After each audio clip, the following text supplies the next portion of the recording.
है क्या, forest policy, ठीक है, या उत्तराखंड में वन की स्थिति क्या है क्या नहीं है। 2 पार्ट में पढ़ेंगे इसे, आज इतना पढ़ना है, फिर कल दूसरा पार्ट, ठीक है। तो देखो सबसे पहले हम बात करते हैं नेशनल फॉरेस्ट पॉलिसी कब की है, 1988 की। तो ये क्वेश्चन आता बड़ा इंपॉर्टेंट है कि नेशनल फॉरेस्ट पॉलिसी यानी राष्ट्रीय वन नीति कब की है, तो कब की है, 1988 की। एक अगला क्वेश्चन आता है पेपर में बहुत बार कि भैया कितने % वन मिनिमम होने चाहिए टोटल फॉरेस्ट लैंड की, मतलब जितना ओवरऑल लैंड है उसका कितना फॉरेस्ट कवर होना चाहिए नेशनल पॉलिसी के अनुसार, तो कितना होना चाहिए, 33%। तो ये पेपर में आया हुआ क्वेश्चन है और बहुत बार आ चुका है कि कितना % न्यूनतम वन होने चाहिए, तो कितने होने चाहिए नेशनल पॉलिसी के अनुसार, फॉरेस्ट पॉलिसी के अनुसार 33, ठीक है, 33%। हिली रीजन में ये होना चाहिए 60% मिनिमम, और प्लेन्स या मैदानी क्षेत्रों में होना चाहिए कितना, 25%। क्लियर हुई बात। तो ये इंपॉर्टेंट क्वेश्चन है। पहली बात कौन सा, 1988 की पॉलिसी कब की है नेशनल, यानी राष्ट्रीय वन नीति कब की है, 1988 की। दूसरी चीज आपका कितना % क्या होना चाहिए, फॉरेस्ट कवर होना चाहिए, मिनिमम कितना होना चाहिए, 33%, ठीक है। अब देखो जो 17th फॉरेस्ट रिपोर्ट आई, लेटेस्ट फॉरेस्ट रिपोर्ट आई नेशनल या राष्ट्रीय स्तर पर, तो उसमें कहा गया कि उत्तराखंड में कितना फॉरेस्ट कवर है, 45.44%। तो इंपॉर्टेंट है, याद रखना आपने, ठीक है, कितना है, 45.44%, याद रखना है।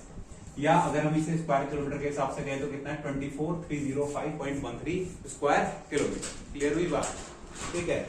अब एक इंपॉर्टेंट क्वेश्चन बनता है इसमें कि कितना % पहले से अभी इंक्रीज हुआ है, कितना % पहले से अभी इंक्रीज हुआ है, तो कितना इंक्रीज हुआ है, 2.09%, ठीक है, स्क्वायर किलोमीटर, ठीक है। तो 2.09% बढ़ा है, तो याद रखना इंपॉर्टेंट क्वेश्चन है, 2.09%, ठीक है। तीसरी इंपॉर्टेंट बात, अब जैसे वन है, वनों के प्रकार हैं, जैसे बहुत ज्यादा डेंस फॉरेस्ट है, मीडियम डेंस फॉरेस्ट है, इस तरीके से, ठीक है। तो 9.45% जो है वो आपके क्या है, अति सघन वन है। अति सघन मतलब जो बहुत ज्यादा क्या है, डेंस फॉरेस्ट है। 23.87% जो है वो क्या है, मध्यम सघन वन है, मध्यम यानी मीडियम डेंस फॉरेस्ट है। 12.12% क्या है, खुले वन है, और 0.73% क्या है, झाड़ीदार वन है। अब यहाँ पे 2 क्वेश्चन बनते हैं। पहला क्वेश्चन बनता है कि सबसे ज्यादा वन किस प्रकार के हैं, तो किस प्रकार के हैं, मध्यम सघन वन, ठीक है, मीडियम डेंस फॉरेस्ट, 23.87%। दूसरा क्वेश्चन बनता है कि सबसे कम वन क्या है आपके, कौन से हैं, तो झाड़ीदार 0.73%। या अगर कई बार क्वेश्चन आ जाता है कि क्रम से लगाओ, इंक्रीजिंग ऑर्डर में, डिक्रीजिंग ऑर्डर में, बढ़ते क्रम में, घटते क्रम में, ठीक है। तो सबसे ज्यादा कौन से हैं, मध्यम सघन वन है, फिर कौन से हैं, खुले वन है, फिर अति सघन वन है, और फिर झाड़ीदार वन, ठीक है। क्लियर हुई बात। अब देखो जो ये रिपोर्ट आई है, नेशनल स्तर की रिपोर्ट है, और ये पेपरों में बहुत ज्यादा आता है क्वेश्चन की कौन सा आपका क्या कहते हैं ऐसा जिला है जहां सबसे ज्यादा क्या है आपके वन, सबसे ज्यादा वन कौन से आपके जिले में, तो कौन से जिले में, स्पॉट्स, ठीक है। बहुत बार आया हुआ क्वेश्चन है, आपने पेपरों में देखा होगा, बहुत बार आया हुआ प्रश्न। और सबसे कम फॉरेस्ट कहाँ है, उधम सिंह नगर, ठीक है। और परसेंट की दृष्टि से अगर हम परसेंटेज वाइज देखते हैं तो सबसे ज्यादा वन कहाँ है, नैनीताल में, ठीक है, और सबसे कम कहाँ है, उधम सिंह नगर। तो उधम सिंह नगर में एरिया वाइज भी सबसे कम है और परसेंट वाइज भी सबसे कम है, ठीक है। क्लियर हुई बात। और अगर हम बात करें, देखो यहाँ पे 2 चीजें अगर आप याद रख सको, कर सको याद, तो बड़ी बात, नहीं कर सके तो कोई दिक्कत नहीं, कि सबसे ज्यादा जो वन है वो कितने हैं, कितना स्क्वायर किलोमीटर है, 33, 96.71, ठीक है।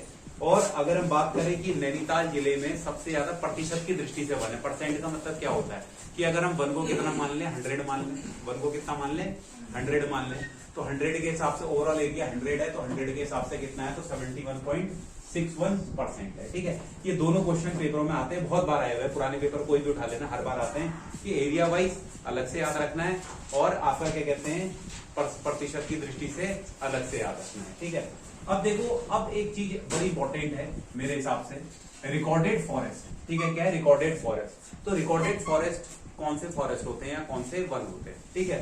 तो देखो, जिन्हें राज्य सरकार वन घोषित कर चुकी होती है, चाहे उस पर वन हो या ना हो, ठीक है। यानी राज्य सरकार द्वारा क्या किया गया, इसे वन घोषित कर दिया गया है पहले, और चाहे उसमें अभी समय वन हो या ना हो, या उसमें वनों का कटान हो चुका हो है या नहीं है, उससे फर्क नहीं पड़ता है, राज्य सरकार द्वारा घोषित कर दिया गया।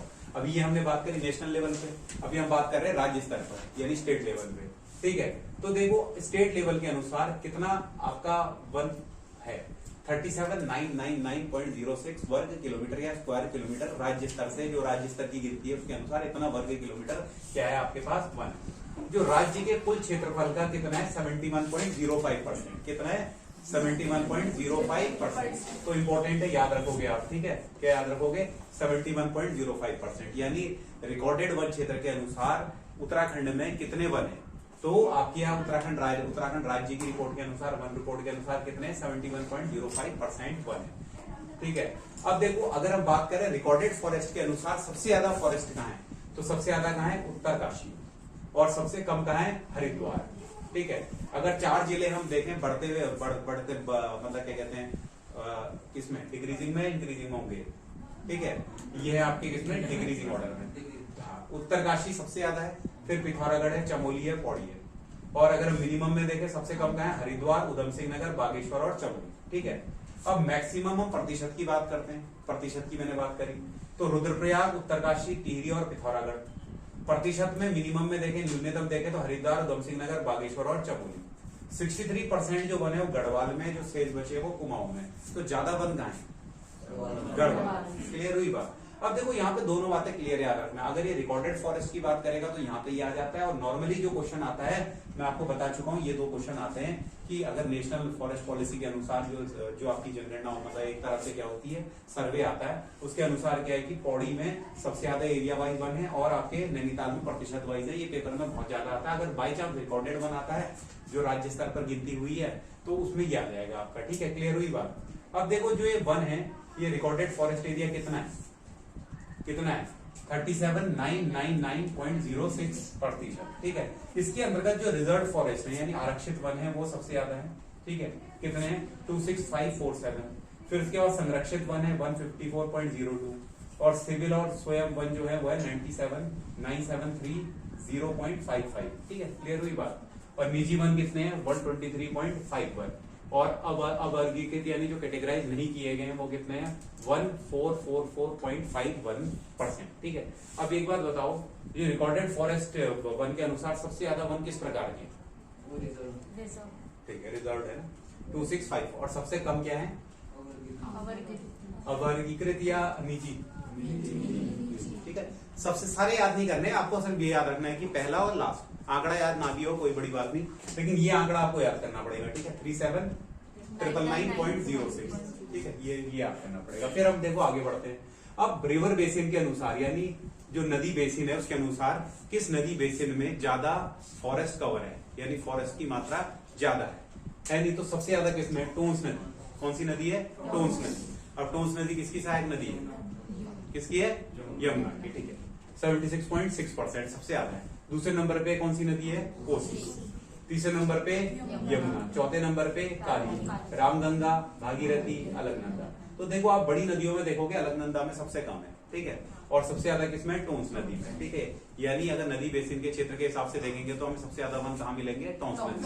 और वैसे अगर देखो तो उत्तराखंड की सबसे बड़ी नदी कौन सी है काली नदी, इसकी लंबाई कितनी है 252, ठीक है, तो 252 है। अब आदमी अगर मेरे हिसाब से अगर कोई बिना पढ़े जाएगा तो क्या मारेगा, ऑब्वियस सी बात है। तो याद रखना है कि टोंस बेसिन में सबसे ज्यादा है, ये क्रम है, याद ही रखना है आपने, ठीक है। फिर उसके बाद देखो प्रबंधन की दृष्टि से यानी मैनेजमेंट के अनुसार वनों का प्रबंधन कौन कौन करता है, ठीक है। तो देखो यह किसके अंतर्गत आते हैं वन 68.60% यानी सर्वाधिक वन जो है विभागाधीन है, और राजस्व विभाग के अंतर्गत कितने आते हैं 12.54, ठीक है, और 18.86 आते हैं इसके वन पंचायत के अंतर्गत, ठीक है। वनों का जो रख रखाव है वन पंचायतें करती हैं, तो हर ग्राम में होती हैं, तो 18.86% उसके अंतर्गत आता है, जो बाकी बचा वन्य के अंतर्गत आता है।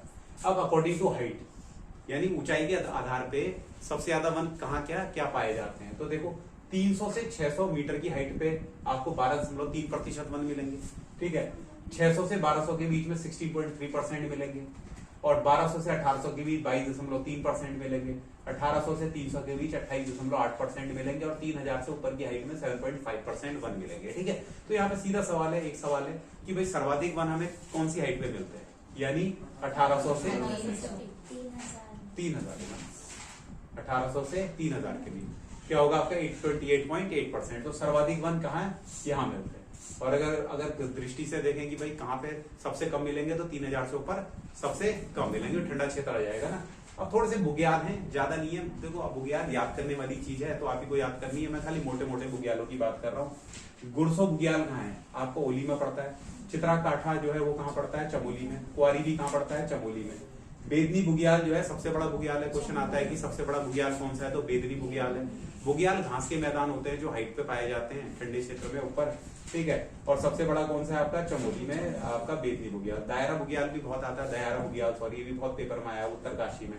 पावली काठा भी उत्तरकाशी में। केदार खर्क जो है गोमुख के पास उत्तरकाशी में ही है। मनेगा, सोनगढ़, देवदामिनी का यमुनोत्री के पास है, मतलब ये सारे के सारे कहाँ है? उत्तरकाशी में।